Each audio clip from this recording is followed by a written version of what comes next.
everyone, I'm Rebecca and welcome back to my sewing room. It is October 12th already, and that means that time is very swiftly running out to make my second historical Halloween 2020 costume, which, if you were not aware, a whole bunch of both costumers and also just costumers in general are making historical Halloween costumes both on YouTube and on Instagram and posting their progress and their finished product on those two platforms. So if you have not done so already, definitely check out the hashtag historical Halloween 2020. So if you've been around my channel at all, you probably saw a few videos last month that were on my Hussif project from the 19 teens. And that was a Weldon's fancy dress design that I recreated as part of historical Halloween 2020. But because I'm me and I like going over the top and everything, I decided to do two designs for this Halloween. So today begins design number 2. And that is an 1888 Daisy costume from the magazine Der Bazar, which was a German fashion magazine, I believe, but I can't find much information about it. This is that Daisy costume. So it's super, super cute. I just fell in love with it as soon as I found it on Pinterest, and I love all of her little daisy details around the hem and her hat and her shoulders and everything. But other than that, it's what appears to be a simple dress. Now, I don't really know just how simple this is because it almost looks like it's in a chemise a la reine style, except 1888. The thing about 1888 though, as opposed to chemise a la reine, is that I don't think they would have had anything that was like at all unstructured, because this is the Victorian era we're talking about, let's be honest. And so I have to figure out the understructure for this dress. So what I'm going to be doing is I'm going to actually make a fully fitted bodice that goes underneath, and then the gathered up wall, because that's what I'm using, will fit over the top of that somehow, and I have to figure that out. That's my engineering feat for this project. The skirt should be fairly simple. I'm going to make a base underskirt out of Pimatex cotton, and then I'm going to make the overskirt out of wool, and it'll probably be 2 separate skirts just so that I can use them separately with other garments if I want to. So it's really the bodice that's going to be the construction feat on this. And also, if I get to it, I might even attempt to make opera length gloves, because I have large arms. I can never find opera length gloves. I have both large and long arms, I should say. So even if I buy something that's called an opera length glove, it's lucky if it comes to my elbow. And this drawing has gloves that come up to about here. So I really want to find gloves that go that high and or make them, because let's be honest, I've already tried to find them. They don't exist. So if I have time before Halloween, which is very soon, I'm going to try to make the gloves as well. And I will have to make all of the daisies that go around the bottom. I did do a test out of coffee filters, which actually worked okay, but I just feel like paper is very impermanent. So I think I'm going to do another test out of organdy instead and see how that goes. But that will be once I start working on the structure of the dress and have that. So this video will probably primarily be the actual structure of the dress. Now, I am lucky in that as I've mentioned before, I have a go-to Victorian bodice pattern that I use for basically all of my Victorian bodices. So I am going to be using that pattern for the bodice structure, and I will figure out what the neckline changes are that I have to make. It's going to tuck into the skirt, so I don't really have to do much with the bottom of the bodice other than just flare it out enough to tuck into the skirt. So that will at least be easy, but that's going to be the first step, is going to be cutting out, making some tweaks to the under bodice of this outfit. In addition, I think I might also start on the skirts. So, but the bodice is coming first because that's going to be the hard part, and I know that's going to take the longest other than embellishments. The one thing that I did already actually procure is I managed to find a really great passable resemblance to her choker necklace. And it was actually from Joann's of all places. They had this daisy trim, which is super cute, and I'm just going to make the choker out of that. So at least that's super easy. The rest will be a little harder. So let's get sewing. I have my mock-up on. This mock-up, I can't remember if I mentioned, but it's actually the lining inside interlining layer for the burgundy ball gown bodice that I was going to be making / I'm still planning on making for my burgundy and white velvet striped dress, which if you haven't seen any of those videos, I will link those up here. But so that is what this has been sitting around for since March, since the Victorian Festival got canceled, because that was where I was going to wear this to.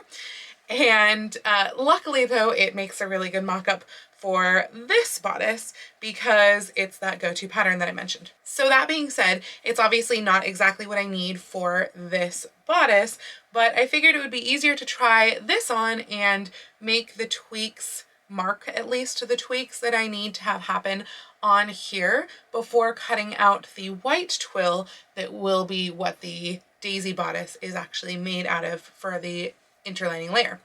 So one of the things is that this is obviously a much lower basque over here on the hips. So that's going to be cut just a little bit below the waist because, as I mentioned before, it just needs to tuck into the skirt. So it'll probably be cut like at about here, and that way it won't pull out of the skirt when I move around, but it is sitting nice and low. I also obviously don't need like all this extra tail, so that will be tapered in a little bit as well because I will be wearing a little bit of a bustle with this. I still haven't quite decided the shape. I'm not sure if I want to go full lobster tail with this or if I want to just do like a bum pad with this. I have to decide, but that will be my decision once I do the skirts. And again, since this just needs to tuck into the waist, I'm not worried about the shape of the hip flare on this really at all, as long as it fits my hips. So a neckline is the other big thing here, and it's not super terribly far off from what I need, but I need a more boat-like neckline. This one, because this was going to have like sleeves with this ball gown bodice too, that's why it's a little bit more standard strap angle. So I do need to figure out how to angle the straps out so they're really kind of sitting more here-ish, and then the daisies are sitting kind of at the top of the shoulder. So that will be the main thing here, trying to angle that out. This also is a sweetheart neckline currently, and I need kind of more of a boat neckline. So that will be something that when I'm doing the straps, changing that strap shape, that will be pretty easy to do, I think. The other thing is that because I hate myself, I'm doing this daisy bodice as a back closing bodice. Okay, it's not because I hate myself, it's because I don't see any closure on the front, and therefore it is probably a back closing bodice. And so this right now, this is made to be a front closing bodice, and I've also just, in general, when you're fitting a mock-up or when you're fitting anything, it's a lot easier to close up the back and fit the front and figure that part out, and then just make the back have like that overlap that you need for hooks and eyes or whatever kind of closure that you're using. So for those reasons, this is currently pinned in the front and the back is just sewn, but again, it will be a back closing bodice. So I will have to figure out what I'm doing. It's probably going to be hooks and eyes because this is 1888 and that will close up the back. So I'll have to get that overlap figured out, but otherwise, and I guess the back neckline too, but the back neckline again is going to be kind of low and boaty and ball gowny because of the nature of the dress. So overall, I think these should be pretty easy to figure out. I'm just going to mark stuff in chalk. My actual bodice is in twill, so I guess it doesn't really matter if I just cut my mock-up out of twill, because the only thing that's really question marky is if I get the neckline right. That's kind of the big thing. I'm going to try and see if I can just kind of angle these out and pinch out like a dart and then just do that shape on the final for this. So I've got some tweaks to make and some markings to do on here, but overall, I mean, the good news is that this still fits me the way that it's supposed to fit me, and because I haven't tried this on since March, I kind of forgot if there were any tweaks that I needed to make to this, which I don't think there are. I think this was the final shape for the ball gown. I should probably just cut out the velvet as well, but since I'm on a time crunch now with the daisy bodice, that is going to wait till not Halloween. So that will be an upcoming project. I will finally make that, and I will finally finish the other mock-up that I did at the same time as this one, which is my Daniel Deronda riding habit that I have postponed for like 5 years now. But I digress. Daisy bodice, I think we're in a good place. Just need to figure out these shoulders, and I will come back to you once I've done so. So I've made a bunch of markings as far as the hem goes. This first marking was where I want the bodice to actually end, and then the marking below it is to add seam allowance. And I also marked in where I'm actually taking in the waist a little bit and narrowing the flare over the hips as well. And then the center front is here, this marking, so that will have seam allowance added to that. I'm actually going to add a little bit of a point here, just even though it's going to be tucked in, I just want that point that they would have had in the bodice. This is a pretty short bodice overall though, so not something you would normally see in the 1880s, but I just kind of wanted to have it finished nicely. And then the sleeve is where I still kind of have question marks. I'm going to add length to the shoulder seam, and I've tapered out the back neckline so that it's a little bit lower, and so that this is the side back seam here, and that will basically make it come down lower because I'm going to take a little bit out of the seam in this piece. And oh, and I'm also adding 1 inch to the center front here up because of that sweetheart neckline. This will taper that out. So I am still definitely trying to figure out this piece. I had pinned it in place down, causing this to kind of make that sort of shape, but I feel like that's not going to translate well to a flat pattern. So I'm going to have to play around with that when I actually go to cut it out. And to be honest, it wouldn't surprise me if I have to cut that piece twice, which is unfortunate, and or make a dart, because my corset actually does not fit me correctly at the bust. It's a little too high and it's pointy. I should probably fix it, but I just don't feel like it. So because of that, I wind up getting this point up here that I should not have. So I have to accommodate for that in the bodice. So that makes it weird. But yeah, that's where it stands now. I am going to go ahead and take all of this apart and cut it out in the white twill and put it together and see how that neckline goes. All right, so this is now my sort of working mock-up number 2, if you will. So last night, although I did cut out all of these pieces, the other thing that I decided to do was finally fix my corset, which I mentioned was too tall for me at the bust line. And also, honestly, it was actually way too large at the top of the bust. So what I did last night was I unpicked the binding on the top of the corset, and then I actually undid one of the gussets, because there's gussets in this corset. I will pop a picture up here on screen of the corset if I can find one, but there's gussets in the corset, and so I actually took out almost an inch on each side of the bust of those gussets. That's how poorly this corset was fitting me. And the top of the corset, I think I removed another inch at the top of the corset. So it's fitting so much better now. And I'm noticing that I'm actually getting a lot more curve today in this corset than I was yesterday.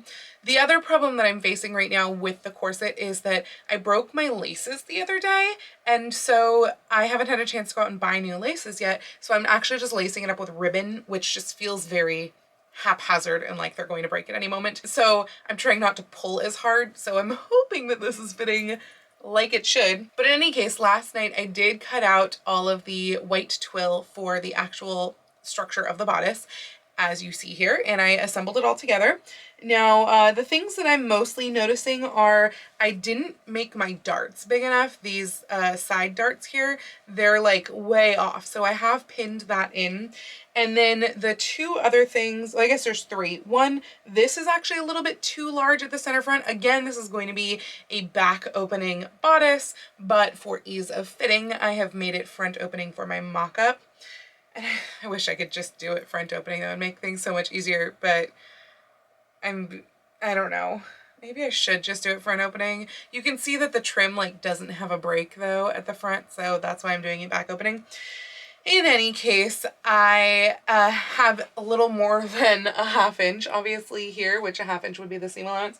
So I think I've got like an inch and a half right here. It's really large right under the bust. So I will have to mark that out and take that out of the bodice. The back is also too large. You can see how it's poofing out right here. And so I will have to fix that, but that I'm going to leave, I think, until I actually do the back closure and until I can get help pinning that out and getting that out of the way. It's a common thing that I have to do, but it's weird because I feel like the other mock-up was fitting me fine. So it's probably a matter of me changing the strap shape and arm size shape that has caused that to puff out at the back.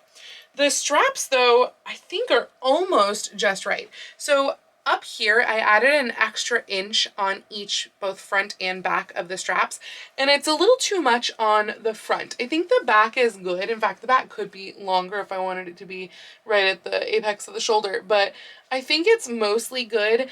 This is, again, something that I'm going to have help pinning out, so I'm hoping that I can kind of leave this till later when I can potentially get help, and it should be okay because the next bit is really just to drape all of the gathers of the bodice, so this can be something that can be altered hopefully later, and same with the back where the closure is. But otherwise, I'm really liking the shape of the neckline. Right now my chemise is totally showing, so I will have to wear probably that ribbon strap chemise that I made because this is obviously not working with this chemise. So I don't know if you can really tell that well where the bodice ends and the chemise starts, but the chemise is sticking out, and then of course this would come in with the seam allowance as well, so it would be sticking out even more. But I like that this is really just like on the barest edge of my shoulder. I think that's going to make it pretty right. And the daisy will hide most of the shoulders anyway because those daisies are going to be huge. And so the rest of this all just gets gathered. So yeah, I think the structure here is pretty much exactly what I want. I kind of like how it's done the point in the front and in the back. It makes it a little bit more of the era even though it's going to be tucked in. But yeah, I think I'm pretty much spot on with what I'm doing, again with those exceptions of the shoulder and the center back that will get fixed later. I'm going to put this on Lady Jane, which I have not fixed since that bootstrap video, so it's still not my exact size, which I might need to tweak. I don't know how well this is gonna fit her because the key thing is that I have to drape the voile. So my plan is to just do like a panel of the voile on front and a panel on back.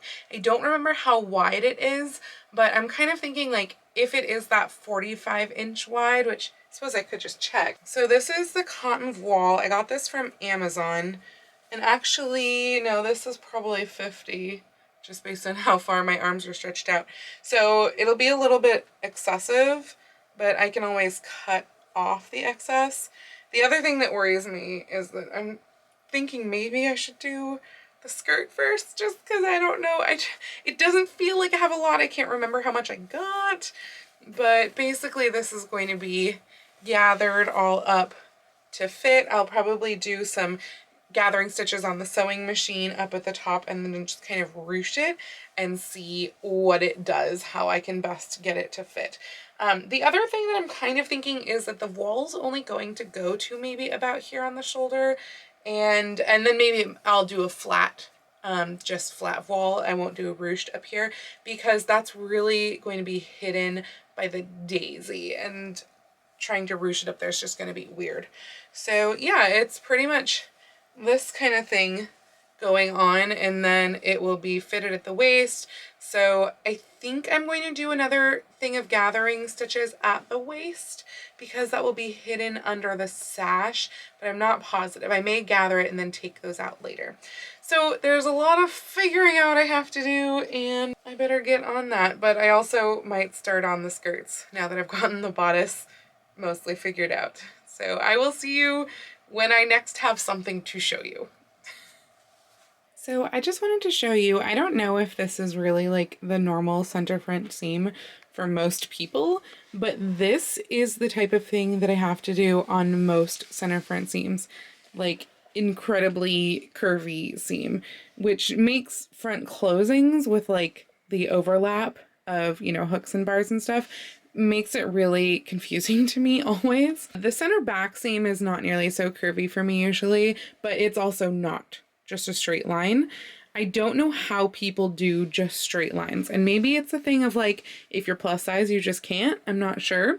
But hey, if you wind up having center front seams like this, drop me a comment. Let me know, because I don't know if I'm alone in this. No patterns are drafted to have a curved seam that is this curvy. I have yet to come across one. And I don't know if this is historically accurate either. So if you know more about this, please do let me know, because I'm super curious, but I've been doing this sort of thing for years. Okay, so it wasn't actually quite as curvy as I just showed, because that was this line right here. And then I put it on and it didn't work at all. So I opened up the seam to here, which was where it fit well too, and then redid this. I kind of folded it to figure out where it met above the bust. This is the very top of the bust, by the way. And so this is actually the curve. I've put it on now, and that is the correct curve. So all together, it's like that. So a little less curvy, but still like way curvier than any patterns ever do. You can see the stitch line here. And yeah, you never really see that in patterns. So again, write me a comment if your bodices tend to look like this too, or if you know of any bodice patterns that you have seen have front center seams like this. All right, I have finished the first step of draping. So what I did here was at the top of my fabric, which I did not realize was completely cut off of the grain originally, I went and I ran 2 gathering stitches around the top, and then watching the grain, what I did was I measured down approximately waist length and approximately hip length, and this fabric is really nice and sheer, and so you can actually see the grain of the fabric. And so what I did was I actually just followed a grain line. I marked it on one end and then followed the grain line and took that around the whole waist and around the whole hip area. And again, ran 2 gathering stitches down here, and gathered that all up. Now, I did not think I was actually going to use an entire width of fabric on the bodice, but it turns out that's what I needed to get the gathering to look right. So this is a whole width of like 50 something inch wide fabric that's gathered here to, at the bust, I guess, is kind of the widest that it gets to, and it's gathered to approximately probably like 24 inches. So it's like, it's a lot that's gathered down. It's double the width. But I really do like how it looks. Now, again, I found out as I was going that this side was significantly longer off the grain than this side over here. So what I did was, since I had gathered the waist, I just set that right at my natural waist, at the smallest part of my waist, and put that all in place, made sure it was even, and then pulled up the top so that it was nice and taut, and pinned that in place. And so that's why I wind up with so much extra over here than over here, where it's actually the exact length of what I needed, or at least it hopefully is. I guess I will kind of find out when I take this off the form. I think that the front of the bodice was fitting pretty well on the form. So what I am going to do is I am going to cut off the excess down here, but I'm going to leave probably at least about 1 inch. I'm going to leave of length, and that way if I do need to tweak something like up at the top, I can. I mean, obviously I would rather have that extra inch up here as well, but I just don't have that length. But this is where I'm going to with the gathers, and then I think I'm going to kind of do chemise a la Reine type, where they just take like a piece of the voile and fold it over basically for the straps. Again, that's really going to be under the daisies anyway, so it's not going to be super obvious. So yeah, everything is pinned in place though, along the bottom of the bodice, along the waist, and along the neckline, and I can get rid of those excess pieces. And this, by the way, is going to 1/2 inch past the seam on the side, so that allows for the seam allowance there, and I'll do the same thing for the back. The back will probably be harder to drape because it's not closing on Lady Jane exactly like it should. I have everything marked kind of to the best of my ability, minus that bit of the back that was kind of poofing, but I did mark out some of that as well. And so I should be able now to like cut the excess off. Now, all of that said, I think I'm actually going to need more fabric. I got this on Amazon, so hopefully I can get more and hopefully it'll get here pretty quickly. But again, I did not anticipate needing an entire panel for each side, front and back. And because of that, I'm going to need more than that for the skirt, because obviously this is not the density that the skirt should be. It's probably like half the density that the skirt should be. So I'm going to need like 4 panels probably at least for the skirt. And I don't think that this length is 4 panels. I did leave that all attached because I wanted to kind of maximize my fabric usage, but yeah, I think I'm gonna need more. I'm probably going to finish draping the back though, and then determine how much length is left. So yeah, I'm gonna go ahead and cut off that excess and stitch in place along the hem, probably also the waistline, because again, this will be hidden by a sash, and then also up at the top just to stitch everything into place.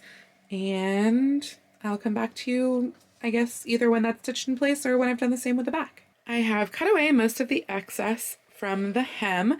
I left about a 1 inch, I don't know, extra flap there at the hem, just in case, since I have not actually tried this on now that I've added the voile on the top.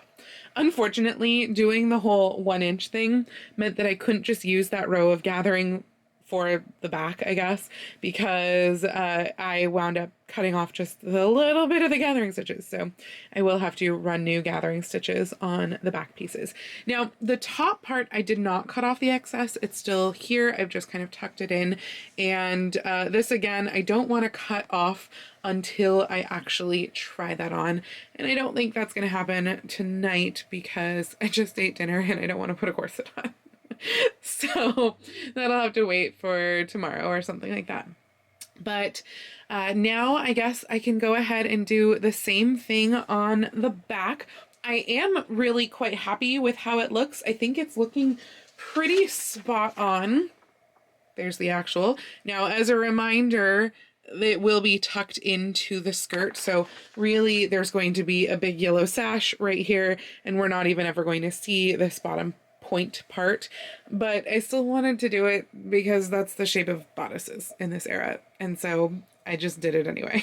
I think having the waist actually stitched down in place is going to be super, super handy, just helping to define the waist and everything. I might even add a twill tape on the inside because then there won't be any pressure being put on that one little row of stitches that I put on there, but it will be sashed as well with that big yellow sash. So all of that will be tucked in and covered. Here I am fitting the voile to the back of the bodice. I have already run the gathering stitches around the top, the waist, and the hip on the voile. I have pinned the waist to match the waist gathering stitches on the front side of the bodice. Once I pinned that in place, I pulled up my gathering stitches to fit the twill bodice, starting with both the waist and the top, and anchored those in place. Once those are anchored, I pulled up the stitches on the bottom. When all the gathering stitches were tightened to fit the underlayer, I made sure everything was smooth and evenly gathered, and pinned the voile securely in place on top of the gathering stitches. At the side seams, I have folded under a 1/2 inch on the back and pinned that on top of the front so that it overlaps. I will be top stitching this seam. And now the back is all pinned into place, doing the same method as the front, except that this time, because I do have a back opening here, what I did was I found the center of my panel of fabric, made a little mark and ripped it so I would know it would be on the grain, and opened that up. I had measured down how much I would need, so it's down to just past where the bottom of the bodice is here. And Lion wants to come say hi. Hi, Lion. And so now I can go ahead and sew all of this into place.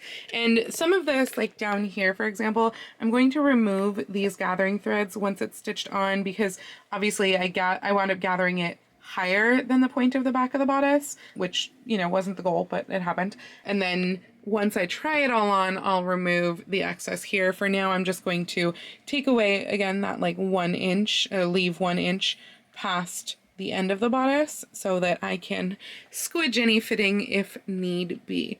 But yeah, I think it is shaping up just right. So I'm going to go ahead and probably not sew it because it's past my bedtime and I have to go to work tomorrow, which sucks. I just want to sew it on. So I will come back to you tomorrow after I have sewn all of that in place. Lion says hi from my super messy floor and wants you to play with his snake, but I am here to show you what I've done lately. Lion, can you squeak somewhere else, please? Okay, now that I've gotten Lion successfully distracted, I have finished the gathering both on the front, which you saw yesterday, and then the back is also all stitched into place. And as you can tell from this yellow band around Lady Jane, I also made a sash. Now, that said, I don't think the proportions are right. I think I made the sash too narrow. I tested it with a piece of 3-inch wide ribbon and the ribbon looked good, but looking at it now, it is too narrow. The bows are way too narrow, which is why they're like hanging limply. It also does the whole like tying in the back thing, which I kind of hate. And then obviously the ties are also ridiculously long, and that's because I didn't measure it. I literally just took 3 like lengths of the fabric scraps that I had and sewed them together. So I'm probably gonna redo the sash because as you can see from this, it's just not right. This just looks so much crisper and wider for sure. Definitely wider here and even wider there at the waist as well. Of course, there is a little issue in this drawing in that that bow is not attached to her waist. Whoops. So the bow should be up here at the waist, but I think one of the other things that I'm going to do is I'm actually going to do a waistband that will close with hooks and bars and have the bow attached to it as opposed to tying it, because when you tie a bow, you always get this thing happening, and if I make the sash wider, it's going to be worse, and I don't want that. And I do want the sash wider, so unfortunately, I think that was an effort in futility.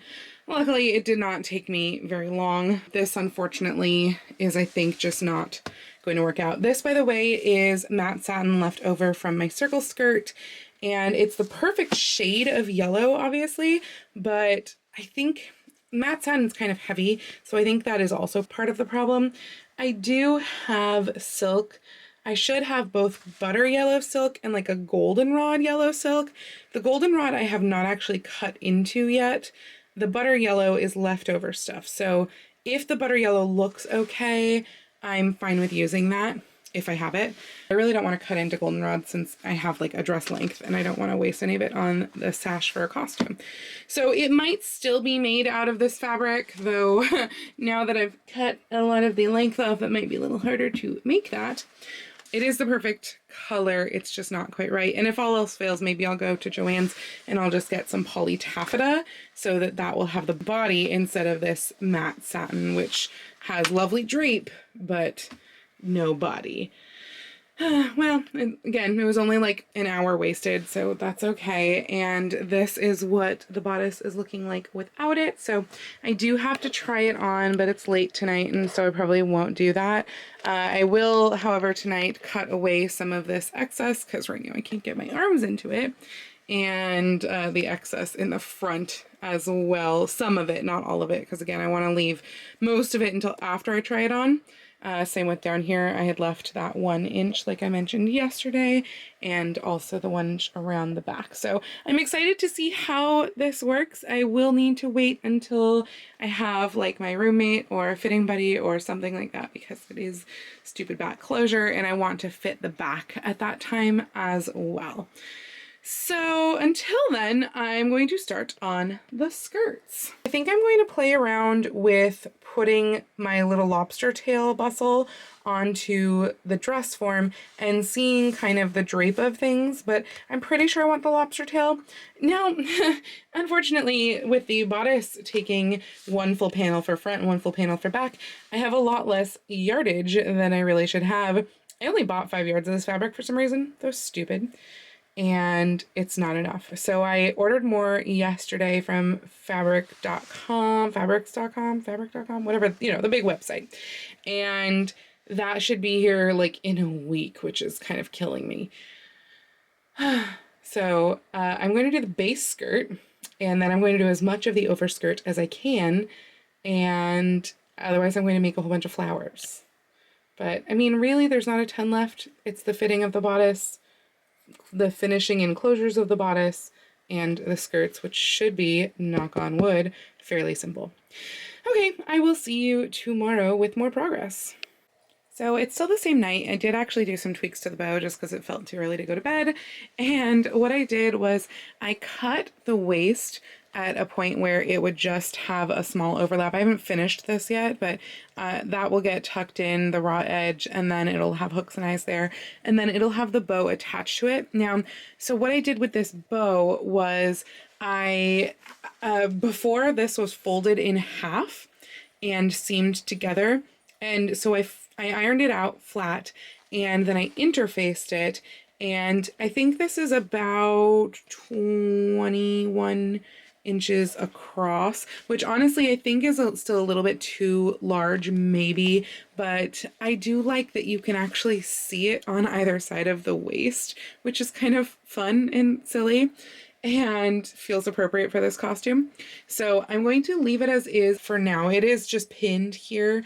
It's not sewn. I'm going to wait until I have like the skirt and other things to figure out the width of that. I have not yet done the tails, and I think I am going to need to cut more because I only have this much left of the tail, and that's going to be like one side of one ribbon if I do it the same sort of flattened out, and I think that I want about that length.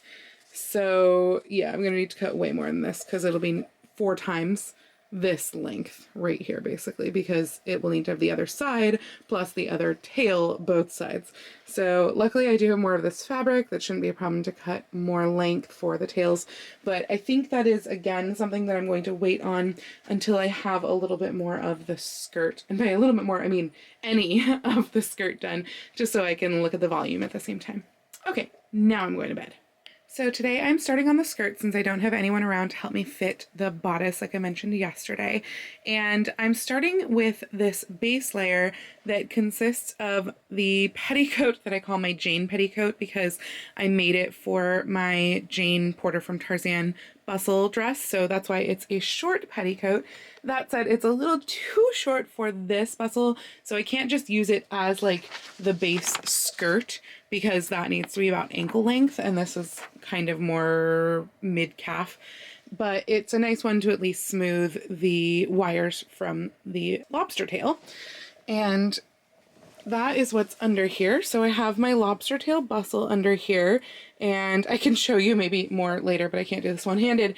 But this was made off of, I believe, an American Duchess tutorial several years ago. And normally, honestly, it'd probably be a little bit too long for this, but I tightened up the ties that go to the hoops that are right here, the wires that are right here. And so that actually shortened it a little bit because it made it sit higher on my butt. So that way it's a little bit larger of a bustle, which is good since this is the 1880s, and it's also a little bit shorter so it won't get in the way of the bottom of the skirts. So let's talk about the skirt patterns for a second here. Now, I'm talking about the base layer of the skirt because, as I've mentioned before, there are going to be 2 layers to the skirt. I'm not 100% positive if I am going to continue with my original plan to actually put them on 2 separate waistbands, just because that does add a lot of bulk in the waist when you add more waistbands. So there is the slight possibility that I might combine them together, but I think I want the functionality to be able to separate them. So that is my intention, is to make 2 separate skirts with 2 separate waistbands. But the base skirt is kind of the more functional, more structured skirt, whereas the overskirt is just fluffy, ruffly voile. I guess I should say first, I never use patterns for skirts. truly Victorian simplicity, like any of those. I really never do that. I use pattern diagrams because skirt patterns are so large and unwieldy anyway that when you start to try to lay one of those out, even if you have like a cutting table or if you're on the floor or whatever, they just take up so much space, and invariably you're going to get some sort of a wrinkle or some sort of a something that's going to skew that pattern anyway. So I figure, why bother? Just use your rulers and draft it out yourself. And I do that based on patterns in books. So if you've been on my channel for a little while, you have probably heard me mention my absolute favorite go-to sewing book. And unfortunately it's out of print, but that is Period Costume for Stage and Screen. I absolutely love this book. It is like the best resource ever. And that's because unlike Patterns of Fashion, where it's taking really specific dresses and it's patterning them out, that one is a fantastic resource as well. Of course, don't get me wrong, that's my second favorite book. But this one is taking your basic shapes, and from each era, there's a bunch of these books. I have two of them. I have the one that goes before this time-wise, and then this one is 1800 to 1909. But they are taking the basic shapes and then showing you how, like, what those pattern diagrams look like and how you can build off of those to get whatever you want. So that's why I think that they're so, so valuable. And I mean, again, like, I don't know what they're going for right now. I think it's like $150, so they might not be worth that, but if you can find yourself a copy of this for like under 100, get it, because seriously, these books are so good. Anyway, what they are filled with are diagrams like this. And so you can tell by all of my notes that I've used this a bazillion times. And technically this pattern here, this is what I'm using. I'm doing pattern A, pattern diagram A. Somewhere it says A, there's the A. I'm using pattern diagram A, and technically this one shows itself for earlier, the first bustle period and not the second bustle period, but that's because the skirt that they have for second is a little bit more specific. It makes up into this decorated skirt. So I don't want that. I wanted just a plain base skirt, and I find that the pattern diagram A on page 124 is super, super helpful for that and can be tweaked very, very easily. So if you do have this book, again, this is pattern diagram A on page 124, and it's in the bustle skirt section, the 1870s and 80s section. And that is what I'm going to use for the base skirt here. So basically it is a 7-panel skirt, I think, with the back panels being just cut straight, and then the other ones are tapered, etc. Hi, Dora. I think Dora wants to say hi. Here's Dora. Okay, so they are tapered, and I am going to get to cutting that. The weird thing on this one is, because I use the same page of the book all the time, I do have to interpret all of my markings that I have made in the book over the year, because I literally, every time I make something, I just like write in the book in pencil what that measurement is, and then I can just lay my ruler out and measure that. But for various hem lengths and sometimes various widths, I've got a lot of numbers in there. So I do have to figure out which one is the right length and the right numbers for this, because I haven't done an ankle length before. So I will have to figure that out, but that's pretty easy. And then you just kind of take all of your other numbers and make them according to whatever first number you found for your, like, for example, your front length or your back length of waist to ankle. And then I can just take my rulers on my fabric, iron out all my fabric, and just draw in with a friction pen all of those lines need to be, and cut them. So super simple. You don't have to worry about all the patterns shifting and pinning and blah. So if you feel comfortable, if you've never done like no patterns before, do it on a skirt, because it's so much easier than like bodices and stuff like that.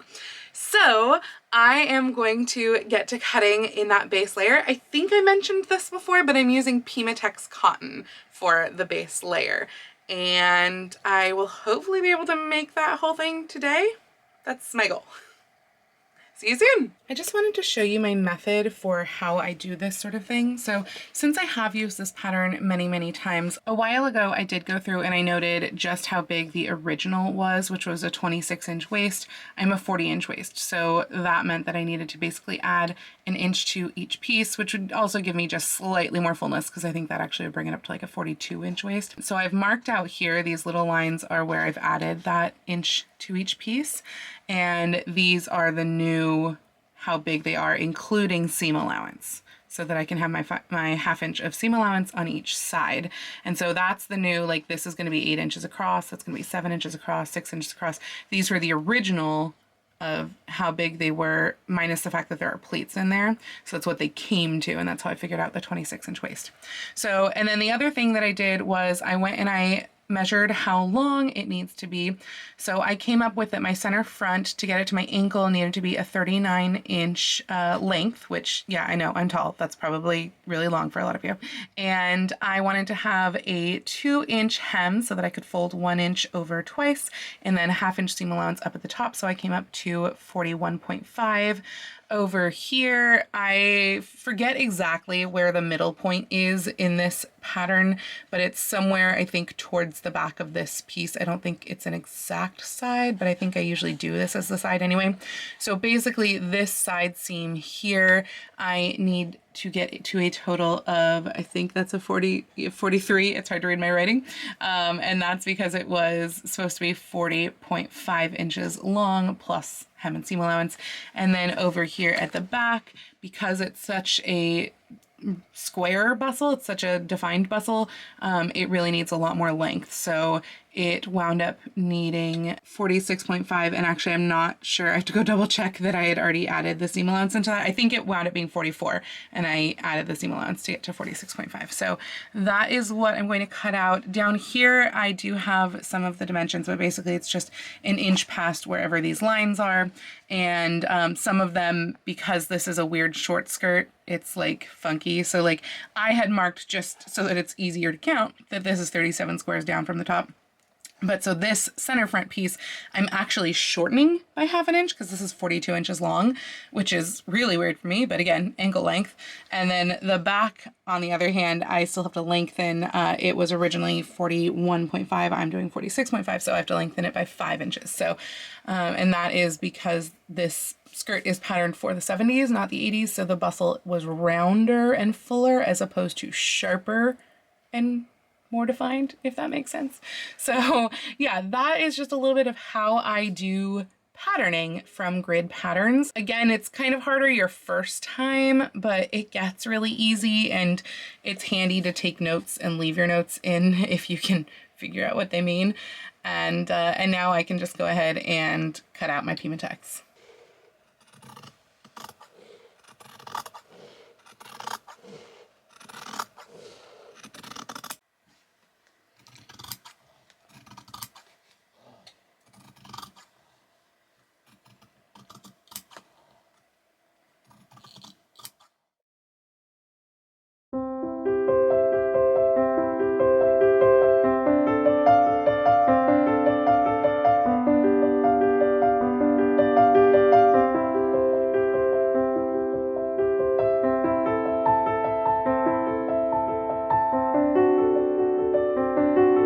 So all of the skirt panels are currently assembled, and that does include pockets, of course. I have decided to do this as 2 separate skirts, and the overskirt, I'm hoping that I can just line up a slash in the skirt. Voile is not going to support pockets, so I'm going to just slash, have a seam basically right, hopefully, where this pocket is, so that I can just reach through to this pocket. Now, all that said, I pleated up at the waist so that it would get to the right measurement. And obviously, if you can tell by the way that this is hanging, it's not pleated right at all. This needs to go significantly farther back, probably to about here-ish. So I need to release some of these pleats. I was trying to make them even, and I wasn't paying attention to what was on the actual diagram. So this isn't what's on the diagram. This has, in fact, an entirely extra pleat. And probably that one pleat is really going to change the way that this hangs. I think I still need to tweak this other pleat just a little bit, but even just removing that, it's already hanging better. I think it just needs to go a little bit further out, and I think maybe this front pleat, something needs to happen here because you can see it's just not really sitting right. So I'm going to mess with that a little bit, but most of the volume in the 1880s obviously needs to go in the back for the little square shaped bustle. So I'm going to work on those pleats and put the waistband on, and that's probably all that I will get to tonight. I might take the voile and either A, press it, or B, press it and drape it over the form just to see. I haven't decided if the voile is going to be cut in straight panels or if it is going to have some panels shaped a little bit more like this skirt here, which again is a 6-panel skirt, and basically the 2 side panels of this skirt on either side, it's a straight side and then an angled side, and then again straight side, angled side. So that's what gives the little kick towards the back, towards especially towards the bottom of the skirt. So I am going to go fix those pleats and put the waistband on and probably talk to you tomorrow. I just wanted to pop back on with something that I just remembered because, again, I've used this pattern a whole bunch of times, and twice I think I've used it for the 1880s. And it just dawned on me that this skirt, you can tell it's almost a little bit tight over the bustle. Like it just doesn't have a lot of room, a lot of flow. And again, I've got my bustle really quite poofed up. It's a lot like firmer than it normally is when I wear it for 70s, because this is 80s and that's just what they did. I'm remembering now that on some of the other 80s skirts that I've made using this pattern, I've actually added in an additional panel around the side, and it's given me more width. And I think I did that to one and didn't do that to the other. And I don't feel like doing it to this because, again, this is really just a petticoat, so it doesn't really matter. But just something to think about if you are going to use this 1870s pattern for 1880s, you may want an extra panel added in here because, yeah, it's just a little bit tight. Okay, now I'll see you tomorrow. All right, so I have the daisy dress on in its current state. So I've got some weird flappy bits over here because I just cut them out of the arm size, and the bodice again still has all of that excess. But my friend Emily, who is the Sucky Seamstress on Instagram, she helped me pin out the back closure, so that is all marked, and I should be able to just do facings and hooks and eyes on that now. The other thing that I noticed is, and actually one of my pins has come out, but I've darted out right here on the bust because the arm size or the shoulder straps weren't gapping up here, but they were gapping down here. So I'm going to make little darts in the twill, and then that should be just covered over just fine with the voile. There's also, I had too much length of voile for the length of the twill over kind of the back shoulder blades on both sides. So she helped me just kind of tuck some of that up and pin it. So I've got to unpick some of those stitches and just pull that voile up so it doesn't poof weirdly. Like basically it was poofing like here, so it just looked really strange.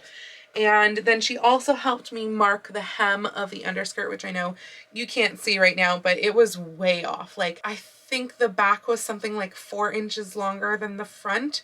So it wound up being much more even all the way around than I anticipated somehow. And I'm not sure how that is, but I'm guessing it's a difference between like the shape of me and the shape of Lady Jane in wearing the skirt somehow, which is weird because, yeah, she's my bootstrap form and she's supposed to be my double. Whatever. And then we also determined that that size bow is probably actually what I want, even though it's ridiculous. So I'm excited that we got all of that done. Her help was so wonderful. And now I can do more in finishing and figuring stuff out, which is good because it's Saturday evening, and so there's not going to be too much more sewing that I even do for this vlog, but I want to get more stuff done for you for this week. So anyway, I'm going to take this off and go fix all of those things, and we'll see. Maybe it'd be really awesome if I could actually like finish all the closures tonight. I think that would be my hard goal, my difficult goal, but that would be really cool. So I will see you in a little bit. So I did not manage that much more on the bodice. I did get all of the facings done and the hooks and bars done in the back for the closure. And that is all I actually got to last night. Oh, well, and I cut off all the excess. That's what actually took me so long. I noticed that in some places the twill of the inner bodice was actually too long for what the ruched up voile was doing, and so it was basically making little like tucks and pleats inside the bodice, and I don't want that at all. So I had to go and fix several of those areas. I also fixed some of those areas that I mentioned before, like around the arm's eye that were doing funky things. And then I also had to figure out where I wanted the edge to go to on the sleeves, because I knew that the straps over the arms, I wasn't going to have enough of the like pleated voile. It just didn't make sense for that to be over the arms. So what I am going to do next, but it will be part of the next video, is I'm going to take flat pieces of voile and just do flat covering of this and like fold up the ends and stitch down the ends over here where it overlaps. And at that point I'll be ready for binding off the arm side, the neckline. I guess I'm already ready for binding the hem, but yeah, that is where I'm at with everything. And all of the rest of this is going to be in the next video. So again, just as a status update, I am getting close to finishing this bodice, though I will also have the little sleeve drape to do as well. And the sash, I did determine that the shape of the bow that I showed you before is actually the shape that I wanted to do. So that is all good to go. That just has to be stitched in place. And I also marked on the waist part of the bow where the hooks and bars need to go, so that's ready to be put on. I still need to make the tails of the bow. And then skirt wise, I have not started the voile over skirt, but I have almost finished the underskirt. The hem has been marked, it's ready to be just sewn in, and I'm going to do that hem probably my machine because it's basically a petticoat. And I've also marked where the hooks and eyes need to go. So I'm feeling a little bit behind where I wanted to be on this week, considering Halloween is coming up so soon. So I definitely have a whole lot to do in the next week by the time you get the next vlog. I'm hoping to be just about nearly finished by next week's vlog. So keep your fingers crossed for me that I actually get there. But I'm really excited with how this project is going, and hopefully it won't be too cold for me to wear this basically sleeveless daisy dress in the end of October. So anyway, I do really hope that you enjoyed this video. If you like this video, please go ahead and click the thumbs up icon. And if you'd like to see more videos like this from me, please go ahead and click subscribe and the little bell icon to be notified every time I post a video. I do post videos to YouTube twice a week, with my sewing vlogs coming out on Tuesday and my regular content coming out on Fridays. But I post every day over on Instagram, so please go follow me on Instagram. That's at Lady Rebecca Fashions. And I do also have a link to my Ko-fi account down below if you would like to support me further in all of my endeavors for this channel. Once again, thank you so much for joining me today. Have a wonderful week, and I will see you very soon in my next video. Happy sewing!